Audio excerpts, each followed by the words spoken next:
ಉನ್ನತ ಶಿಕ್ಷಣ ಪಡೆದು ಭರ್ಜರಿ ಸಾಧನೆ ಮಾಡಿರುವ ಭಾಗ್ಯಲಕ್ಷ್ಮಿ ಧಾರಾವಾಹಿ ನಟ ಶಶಿಧರ್ ಕೋಟೆ. ಹೌದು,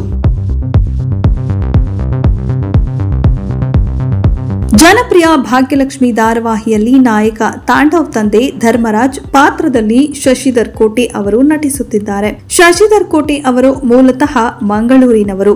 ಮಂಗಳೂರಿನ ಯೂನಿವರ್ಸಿಟಿಯಲ್ಲಿ ಅವರು ಇಂಗ್ಲಿಷ್ ಸಾಹಿತ್ಯದಲ್ಲಿ ಮಾಸ್ಟರ್ ಡಿಗ್ರಿ ಓದಿದ್ದಾರೆ. 3 ವರ್ಷಗಳ ಕಾಲ ಮಂಗಳೂರು ಯೂನಿವರ್ಸಿಟಿಯಲ್ಲಿ ಇಂಗ್ಲಿಷ್ ಸಾಹಿತ್ಯ ಪ್ರಾಧ್ಯಾಪಕರಾಗಿಯೂ ಕೂಡ ಅವರು ಕೆಲಸ ಮಾಡಿದ್ದಾರೆ. ಶಶಿಧರ್ ಕೋಟೆ ಅವರು ಮೈಸೂರು ಮಹಾರಾಜರ ಸಂಸ್ಥಾನದಲ್ಲಿ ಹಾಡಿ ಗೌರವವನ್ನ ಕೂಡ ಪಡೆದುಕೊಂಡಿದ್ದಾರೆ. ಕನ್ನಡ, ತೆಲುಗು, ತಮಿಳು, ಮಲಯಾಳಂ, ಹಿಂದಿ ಭಾಷೆಯಲ್ಲಿ ಹಾಡುವ ಶಶಿಧರ್ ಕೋಟೆ ಅವರು 2010ರಲ್ಲಿಯೇ 4000 ಕಾರ್ಯಕ್ರಮಗಳನ್ನ ಕೊಟ್ಟಿದ್ದರು.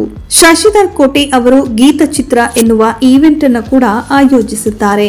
ಲಿಟಲ್ ಸ್ಟಾರ್, ಸಿಂಗರ್, ಸಂಗೀತ ಲಹರಿ, ಹಾಡೊಂದು ಹಾಡುವೆನು, ಸಂಗೀತ ಸಂಭ್ರಮ ರಿಯಾಲಿಟಿ ಶೋಗಳಲ್ಲಿ ಶಶಿಧರ್ ಕೋಟೆ ಅವರು ನಿರೂಪಕರಾಗಿದ್ದರು. ತ್ರಿವೇಣಿ ಸಂಗಮ, ಮೀನಾಕ್ಷಿ ಮದುವೆ, ಕನಕ, ಗೆಜ್ಜೆ ಪೂಜೆ, ಪಾರು ಧಾರಾವಾಹಿಯಲ್ಲಿಯೂ ಕೂಡ ಶಶಿಧರ್ ಕೋಟೆ ಅವರು ನಟಿಸಿದ್ದರು. ಮಧುರಂ, ಮಿಲನಂ, ಮೌನಂ, ಅಸ್ತಿತ್ವ ಸಿನಿಮಾದಲ್ಲಿಯೂ ಕೂಡ ಶಶಿಧರ್ ಕೋಟೆ ಅವರು ನಟಿಸಿದ್ದಾರೆ. ಇವರ ಬಗ್ಗೆ ನಿಮ್ಮ ಅಭಿಪ್ರಾಯ ಏನು ಅನ್ನೋದನ್ನ ಕಮೆಂಟ್ ಬಾಕ್ಸ್ ನಲ್ಲಿ ಕಮೆಂಟ್ ಮಾಡಿ. ಇದೆಷ್ಟು ಈ ಹೊತ್ತಿನ ಸುದ್ದಿ. ಮತ್ತಷ್ಟು ಸುದ್ದಿಗಳಿಗಾಗಿ ನೋಡ್ತಾ ಇರಿ ಸಿರಿ ಟಿವಿ.